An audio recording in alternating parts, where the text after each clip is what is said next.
Come gather round me, children, I'll tell you the news. Don't worry about the names or dates, you already know it's true. The doctor hates your baby, the prime minister's a ghost, and all them folks are sailing here 'cause they're in love with boats. Superfoods can save us from all our evil sin. JFK and Elvis own a bar in Wisconsin. And vaccinations were created by the CIA to steal votes from Bernie Sanders and turn your babies gay. So click the link you think you like and get tooled for a fight against those lefty fascist communists who are leaning too far right. Hi and welcome to another fake newscast. I'm Paul. And I'm Jerry. Thanks, Steve. That's it. We're just going to play one track for you, and that's all we're going to do. But we're actually here to record our first ever live podcast. So usually when we do shows, we do it on things. We do it on fake news. We do it on where you get fake news from. What we actually do is a podcast about fake news, about misdirection, about propaganda. Yeah, basically, yeah. But what we don't normally do is do them on the fourth day of drinking at a festival. So No. this one could be interesting. But we'll see what happens. So we also thought that we've done some stuff on Cambridge Analytica and the likes before, and these are probably all sick to death of that by now because it's literally all that's been getting spoke about for the last 4 days, which is great and it's lovely. But yeah, so we thought we would do something a bit more fun, a bit more light-hearted, something a bit more light, uncontroversial. No. So we're going to talk about Labour anti-Semitism and today. Jeremy Corbyn. So it's a light one. It's a light topic that we're going for here. So do you want to jump right in and we'll actually start talking about where this came from? Yeah, I mean, I guess you have to go right back to the start. In the beginning. Not create the world. No, and then he put Ken Livingstone in it. I mean, that was a fundamental mistake from day one. It was a flawed plan. So Ken kind of jumped to the defence of Naz Shah, Labour MP, back in 2016, and he kind of said some sort of slightly unhinged stuff about, how Hitler was a Zionist and how Ken works well as he was doing okay until he went mad and killed 6 million Jews, and it's like it's not the best way to defend anybody from allegations of anti-Semitism. He does very well at coming across like a psycho, because what happens is he says things that you're just like, I'm not against where you're coming from. No, you've lost me. And then that's his bit that he just works with all the time. My favourite bit of work of his was doing the vocals on the Blur track, Arnold Sane on The Great Escape. Remember that one? That was obscure. That sounds very, very nice. So anyway, he was basically suspended from the Labour Party at that point, and at the end of April 2016, Jeremy Corbyn commissioned Shami Chakrabarti to conduct an investigation into anti-Semitism in the Labour Party at that point. The long and short of the findings of that was things were okay for the most part. Yeah, things were. I was actually going to say kosher, but I didn't mean to go there that early. But yeah, essentially things were good. 2 months later, they published the findings, and what she actually said was she found that Labour is not overrun by anti-Semitism, but does suffer from an occasionally toxic atmosphere, which is not ideal, I guess, and too much clear evidence of ignorant attitudes, and she gave 20 recommendations of what they could do to kind of combat that. Literally just there, I was half listening and I thought, oh shit, there's a pause. When to run. What kind of led to a bit of criticism afterwards for some of the prominent British Jewish groups was that a couple months after that, she was, in August 2016, she was appointed a Lord in the House of Lords, and she was the only Labour MP who was given a peerage at that point. So nothing becomes more questionable than you put someone in charge of an investigation to see if there's anti-Semitism, and Labour comes back and says there isn't really anti-Semitism. Labour, and you say, well, unrelated. Here's lordship. I don't like to make women lords actually. Lady, Baroness. Yeah, Chakrabarti. Makes you sound like a baddie. It does actually, yeah. Stroking a cat. So she was I said cat. I said cat. Oh yeah. Also, there's not any kids here. How old are these ones? We may swear. We get very, very sweary. There's a lot of words that I use as punctuation. So we'll do our best. Right. So So yeah, 2 years later, her recommendations had still not been fully implemented that she'd come up with during the investigation. And it all kind of calmed down a wee bit. Nobody was talking about it as much. There was a few wee things. There's bits here and there, but nothing. It wasn't in the mainstream press because at the present moment there was nobody trying to completely destroy the name of like Jeremy Corbyn or Labour, for example. So it wasn't really a thing. So nobody really spoke about it at that point until the kind of last year, we started talking about at the end of March. We started talking about how Jeremy Corbyn spoke about a painting that was on a wall in 2012. Yeah. So he commented on a Facebook post of a mural. Say decent painting, bro. Well, then throw up some symbols because that's his thing. Right? 4 fingers to we'll get that later. So he basically was defending accusations that the mural was anti-Semitic. It featured like an Illuminati symbol, some guys sat around the table, and Jeremy Corbyn had posted in 2012 saying it's not anti-Semitic, it's just a piece of art, etc., etc. Now this was picked up at the end of March 2018 and put into the papers, and then all of a sudden the anti-Semitism now blew up again. I don't know if any of you guys have seen the mural in question, but you know, I can see the argument for connotations, and I found out recently that the artist has made a couple of dodgy statements about Jewishness and stuff like that. The problem is, so there's 8 guys, can't remember off the top of my head, who are sitting around the table. The table is made up of people. The people are being persecuted. It's kind of like a game of world chess to suggest that they are controlling the world, and it's a new world order piece. Some of the people there are noticeably Jewish. They have Jewish traits in the picture, like, you know what I mean. They would be, if you looked at them, you would say, yeah, that's meant to be a Jewish person.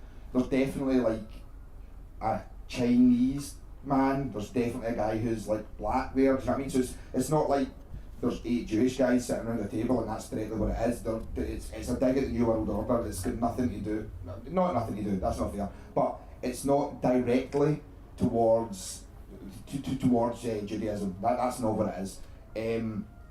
You actually have it, but people can't see it. But the problem was it looks lovely. The love it. The LA-based painter Mir One did say some dodgy, questionable anti-Semitic things about it's just showing, you know, how people's beloved Soros and Rothschild are running the world. You know, these are popular. Oh yeah, they do. These are popular, you know, anti-Semitic tropes. Like Soros is the reason that the pizzas cost £6 here. That's what I was hearing. Soros is responsible for that porter Lou being full of shit. Yeah. he's a very bad man. He does everything.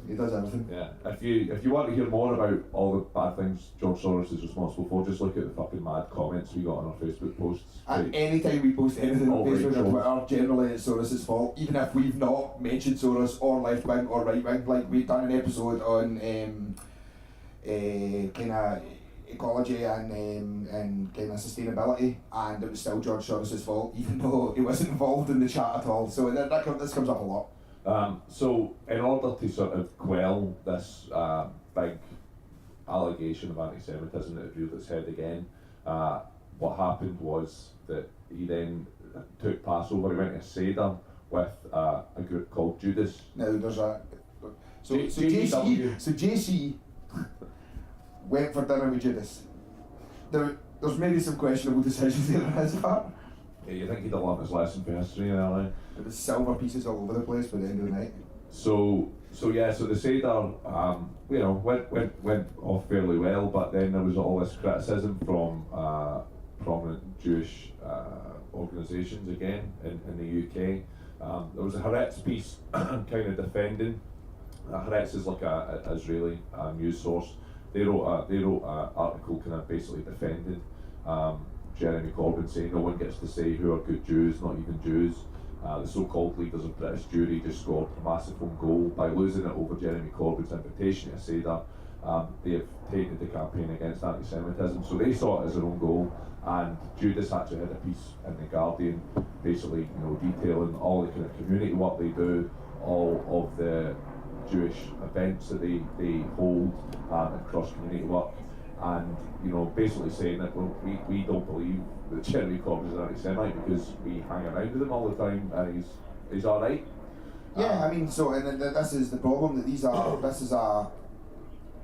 I'm going to say splinter cell, but I don't mean that. But this is a break-off group religiously of Judaism. Like it's no real different from the argument between like Catholic and Protestant and Presbyterian and other variants of Christianity. Yeah, they're specifically political motivated, like radical kind of socialist Marxist group, Yeah, but so they tie in kind of reasonably well with where Corbyn sits on the political spectrum. They certainly have a lot of things in common that have got nothing to do with the fact that they're Jewish. Just so happens that they share political beliefs, so they chose to sit down together and do Passover to show that he's not actually got anything to do with the Jewish religion. But the right-wing media portrayed this as almost an attack or a bit of baiting of the Jewish community in the UK, which is a little bit unfair when you consider the fact that nobody else was actually prepared to sit down with Corbyn and have him at a Seder. They were the only ones who invited him, so that was where he went to. Anyway, off the back of that, in May 2018, Ken Livingstone resigned. He said, this is bringing too much focus on the party, it's bringing too much negative coverage, so I'm going to walk away. Sending out Bella psycho tweets at the same time, because that's his bit. See you later, Ken. And then in July 2018, Labour finally got around to implementing the IHRA working definition. That's the International Holocaust Remembrance Association working definition of anti-Semitism. But crucially, there's like a bunch of examples which are attached to that, which the NEC, actually, who's like the kind of Labour code. Yeah, the board that sits deals with that. They changed some of the examples slightly, and that then caused a massive fucking furore, whereby it ended up Margaret Hodge, who is a prominent Jewish Labour MP, there was action taken against her by the party because in the House of Commons she had approached Corbyn, swore at him, and called him an anti-Semite. So this is actually one of the key points that is hugely problematic for Corbyn. Essentially, there is an argument that I don't know where you stand or what you know about it, but a lot of the heat that Corbyn has dealt with would have subsided if he just accepted these rules from day one, if he just said, yes, okay, this is the rule set I'm going to stick to.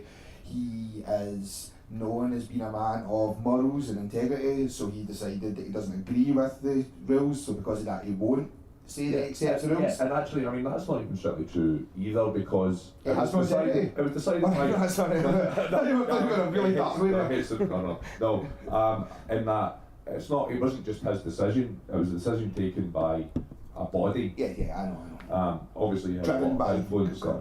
But yeah, so the changes that they sort of made crucially focus around criticism of Israel, essentially. So I mean, this is where his kind of base issue kind of sits with everything. A lot of the things that come back and bite him in the ass have got to do with Israel rather than they have to do with Jewish people. So it's a lot to do with the Israeli state. So they had changed the definitions of, or they had made more inclusive, more inclusive examples in their opinion of definitions of what anti-Semitism is when applied to the Israeli state. And I'm presume there's a spider here. What the fuck is it? Anyway. That's good radio. Nice.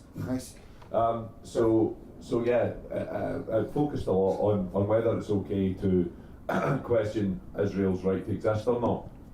Now, to me, right, looking at it purely from a political standpoint and whether he could have saved himself a lot of problems here, I would suggest that it might have made more sense to just accept the IHRA definition, because I believe there's enough room within it to criticise the state of Israel for their human rights abuses. But not everybody agrees with that, including you. So me and Jerry argue about this quite a lot. That's we'll keep that for another day. We'll keep that for possibly when we record the episode at home or whatever. But we have different views on it. Any word that can be attached to a country, in my opinion, to protect it based on both race and religion every time. It doesn't exist pretty much anywhere else on earth. You don't have a word that protects any other Christian country or Muslim country or Hindu country, you don't have a word that protects them from both a race and religion base. It's a weird thing to be there, but like I said, we'll talk about that another day because that's a muddy argument, and it'll just be me and Jerry shouting at each other for 2 hours on a podcast about quality. We'll drink, it'll great. What I would say is that if you want to learn a little bit about the differences between NEC code and the IHRA definition, there's a really good article that was published by Open Democracy by a guy called Brian Klug, who is a prominent Jew. He is involved in, like, January 2018, he gave the annual Holocaust Memorial Day lecture at the University of Cambridge.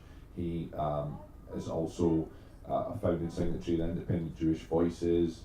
He is an Honourable Fellow at the Parks Institute for the Study of Jewish, non-Jewish relations. He does a lot of Jewish things. Yeah, and he had this article published in Open Democracy, which actually was brought to my attention by Paul Robb over there in the crowd. Which shows you the differences between them, and he argues that the NEC code of practice is actually a stronger code to be working off from a legal framework and stuff as well, and morally. And at the end of the day, it's a working definition. It's not set in stone. Like the clues in the name, it's ever evolving. And there are some things which might need to be adjusted. So in this line then, what we're talking about now, we've now got this scenario where it's all came back into the public capacity, like it's all came back into the public face that Corbyn is an anti-Semite, and then we've looked at one of the reasons why he gets a lot of flack for it. So kind of following that, there's some fairly reasonable arguments to suggest that while Jeremy Corbyn might not be an anti-Semite himself, he has hung around and associated with some questionable individuals at times. There is a lot of guilty by association that kind of falls on his plate, and this is where some of the problems, most of the problems that he has to deal with, come up from. So, do you want to start this list of... Okay, so one of the ones that's brought up a lot in the mainstream media is that he called Hamas and Hezbollah his friends. So, that was used to make some really nice catchy headlines where Jeremy Corbyn is friends with terrorists, that kind of stuff. But this is toxic. This is the use of language that we are all fighting against at the present moment. This is the worst thing that you can have. If you take the words, so Jeremy Corbyn is to sit down and he has to have a group of people come together and they have to talk about how they are going to deal with the peace process in Israel. So he can't say, this is my friends from the Israeli state, and here's this shower accounts for Hamas, and I don't really like them, and we're going to sit down together. I mean, you can't do that. They have to be their friends, and you have to have them all on a level playing field, because he is trying to broker peace. You could call none of them friends, but you can't step into the scenario where you say, these are my friends, these are the people I don't like, we're going to make them meet in the middle. Also, he got a lot of flack to even suggest that he was willing to sit with Hamas at all. Now, it makes it very, very, very difficult for you to broker peace when there's only you at one side of that fence that are going to be sitting down. That causes another problem again. And to be honest, the Christian Murphy and the Guardian certainly focused heavily on the use of the word friends in his chat about Hamas and Hezbollah, and realistically, it's not really fair, because you're taking the words out of context. You're removing them from the context of the situation in which he described them as friends, which was a sitting down, trying to broker peace and to engage in negotiations and engage in peaceful talks. And he did have the ability, so he had the chance to come back and give a retort on the reason that he said that. But it actually doesn't matter, because people only care about that first soundbite. The fact that on Channel 4 and the fact that in The Guardian it says Jeremy Corbyn is friends with Hamas, the next part is entirely irrelevant. It doesn't matter how many times he argues, they already hold that now as a fact. That is a thing that now exists. I can now go and ask people, and people will argue with me online, and they'll be like, but he's friends with Hamas. No, he literally suffers from the same problem when he was dealing with the peace process in Northern Ireland. It's the same basic principle. Yeah, he's in that area as well. They were his friends, but they weren't actually his friends. He doesn't agree with them on an ideological level, but he has to have them on this level playing field. But this is tabloid media at its worst. It's absolutely toxic. It's taking that one thing out of context, and it doesn't matter. You can retract it. You can have an example, you can have 300 people saying that this is not the case, but it's now out there and people now believe it.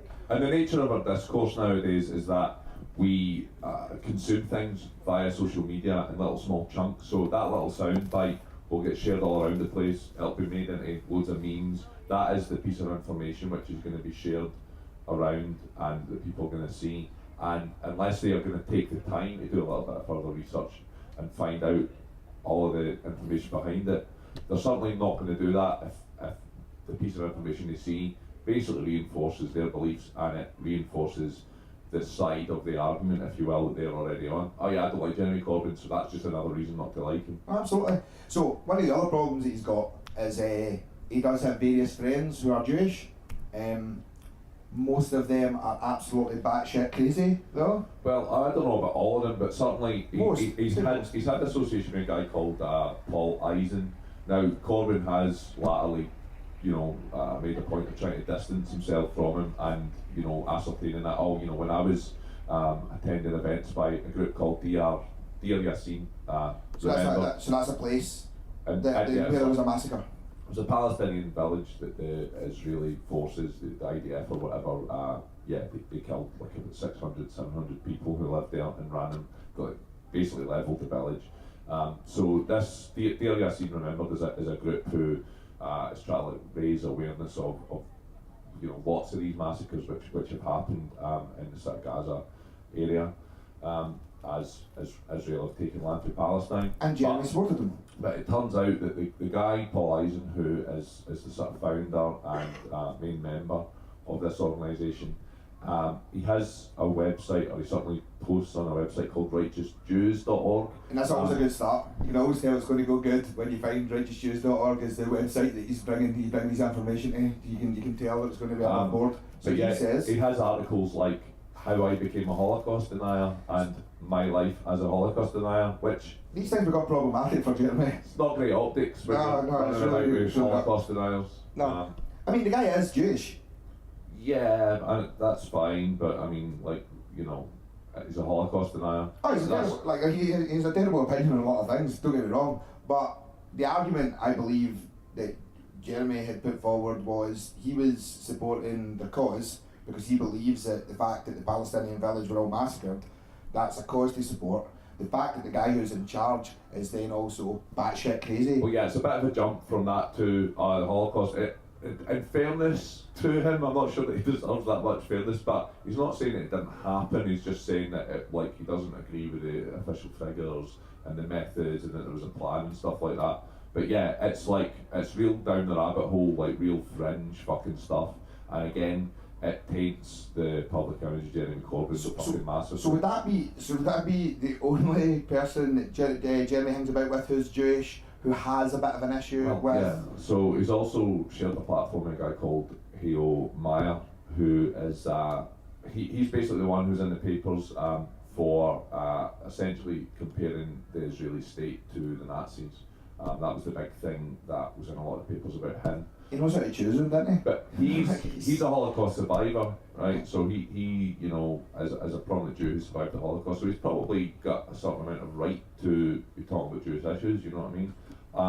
The problem with Hyo is that he is also a big proponent of the Jewish 9/11 conspiracy, which states that Jews basically fucking controlled the World Trade Center bombings, it was all fake, and that 4,000 Jews deliberately didn't turn up to work on the day of 9/11. Check somebody in Labour goes through his friends last night on Facebook and just fuck's sake, Jeremy, these guys are mad. You need to stop hanging out with these dudes.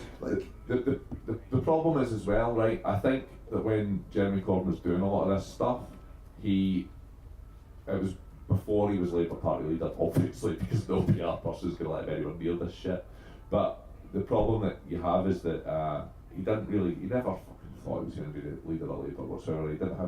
He didn't think he had a chance in hell. He didn't think he would ever even be put forward. So he was just going about doing all his normal backbench shit, supporting all these causes that he had various interests in.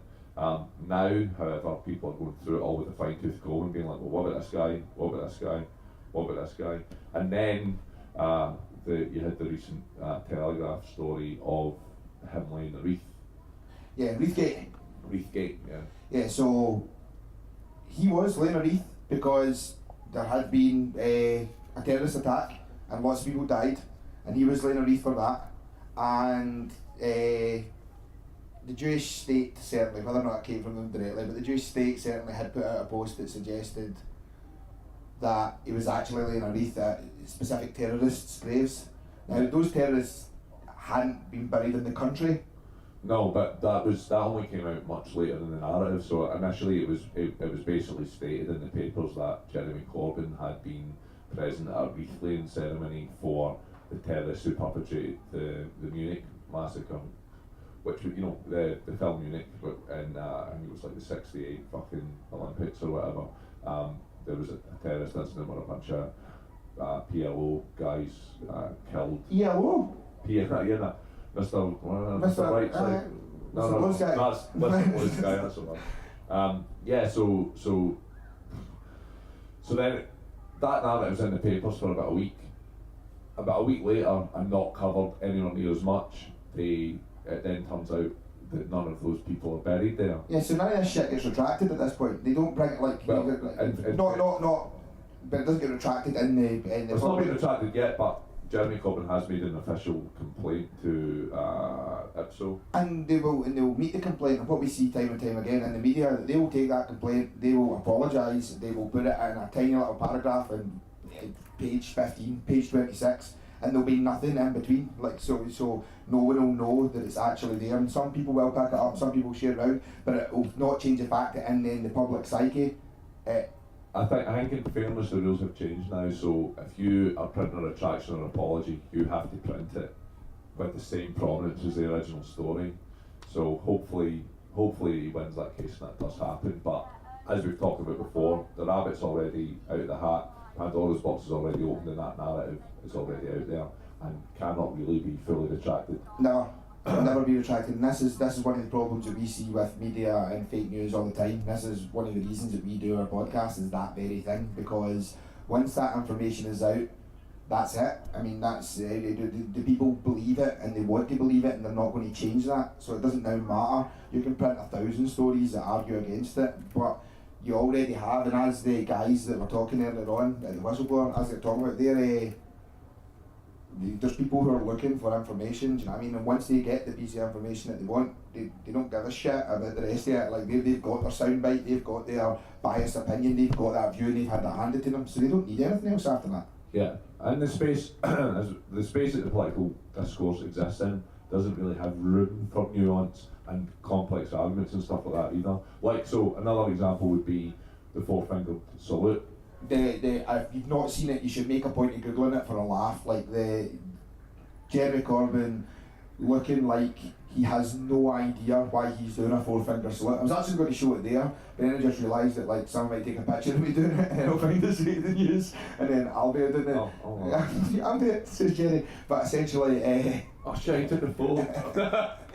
Anyway, so but if you I don't know if any of you have seen the photo of Jeremy Corbyn engaging this four-fingered salute.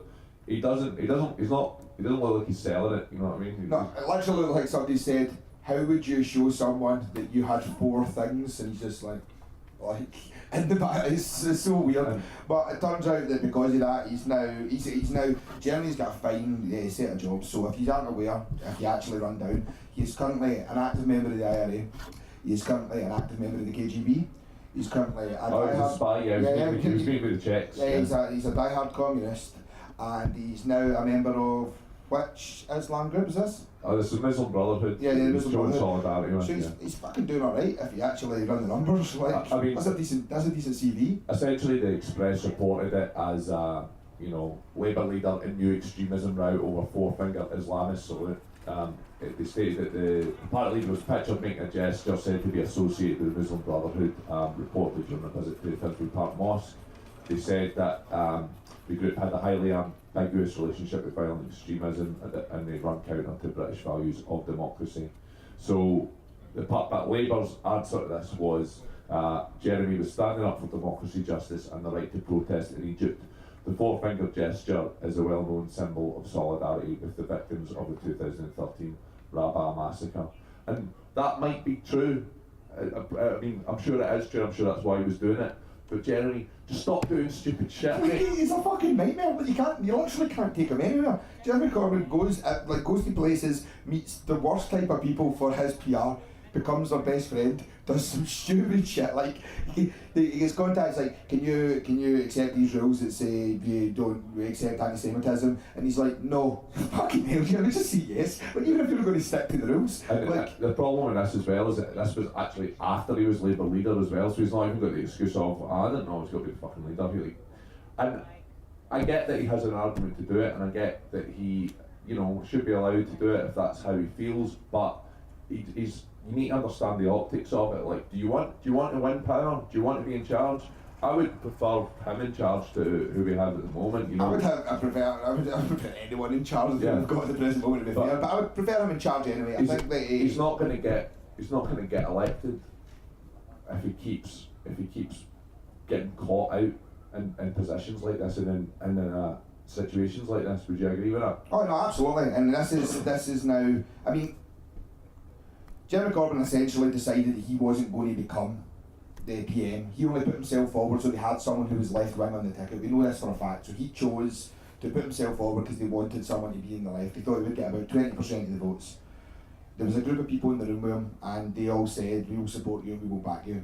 Yeah, so, and also what happened was there was a big flood of people like joining the Labour Party in order to vote for him. But now he has this position. Which is interestingly exactly what Aaron Banks was suggesting yesterday, that people should do with the Tory Party. And the Tory Party has a much lower... The Tory Party's got like 12 members. Like 150,000. 150,000, yeah. So Aaron Banks was given space in a national newspaper yesterday to basically suggest that people should join the Tory Party, pull them to the right, and oust, in his words, the traitor Theresa May. So that's what you're going up against. As I think Chris Wiley said earlier on, the right are fairly united, and they have people fighting culture wars right now. You don't have a Steve Bannon. You don't have these pillars of the community in the left that do the same as what the right is. This is one of the things that now. So using Jeremy Corbyn as a great example, that his PR team are absolutely bollocks, because they're making no effort to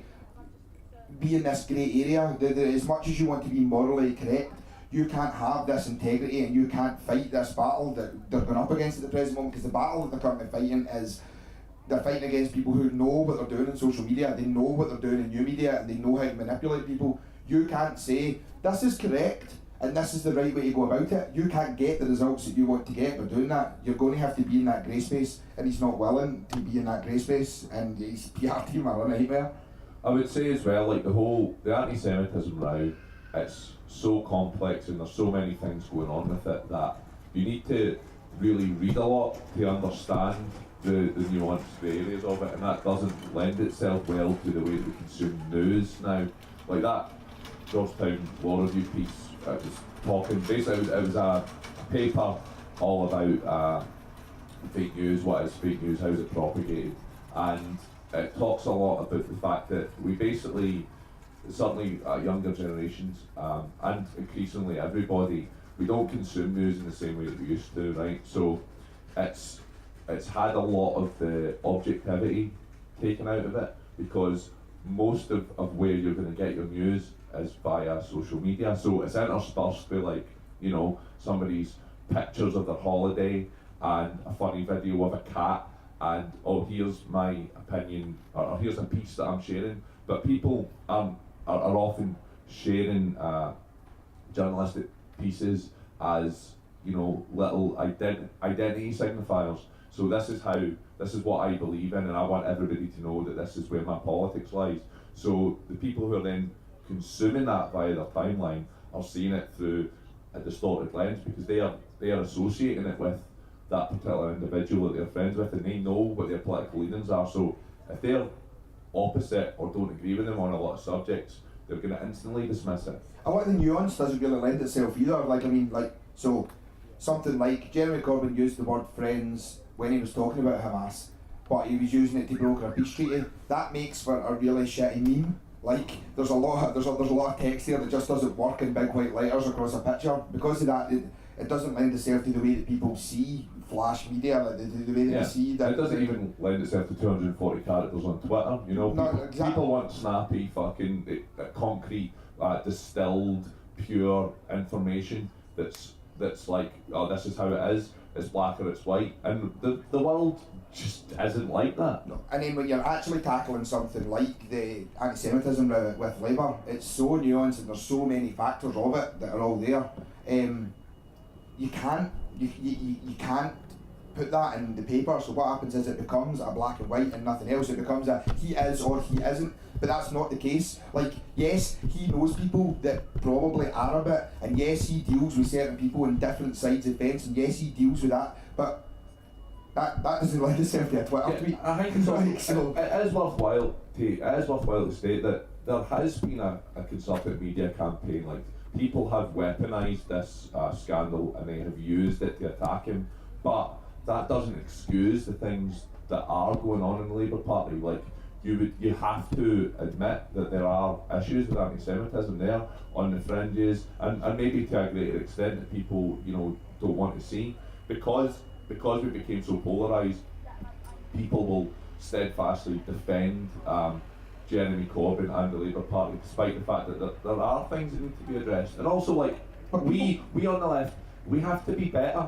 Like, but people will not talk about- we're the first to call out Islamophobia or Nazism or whatever we want to call it, fascism, on the other side of the fence. So if there's stuff going on in our own backyard, we have to fucking step up and deal with it. But you get a problem where there's definitely Islamophobia also in Labour, but nobody's talking about the Islamophobia in Labour, and that's because if the news push out that story, then they have to admit that there's a problem in the Tories, and we know there's a problem in the Tories that they're trying to avoid. Yeah, and also the Times are giving fucking Boris Johnson space in the national newspaper to be Islamophobic and talk about burqa bans and stuff. And not only that, but off the back of that, his father and his sister to come and. He should have said worse. They should have banned it. That was exactly. I think his sister or his father were one of them. They both said the same. They both said that, like, to yeah. apologise for Boris Johnson. He should have went further. They should ban the burqa. Like, that's in our national newspapers because that's how far the fucking open window and the level of cultural acceptability has been pulled to the right at the moment. Yeah, and this is now where it's became incredibly dangerous for us, and the way that we have to tackle it forward is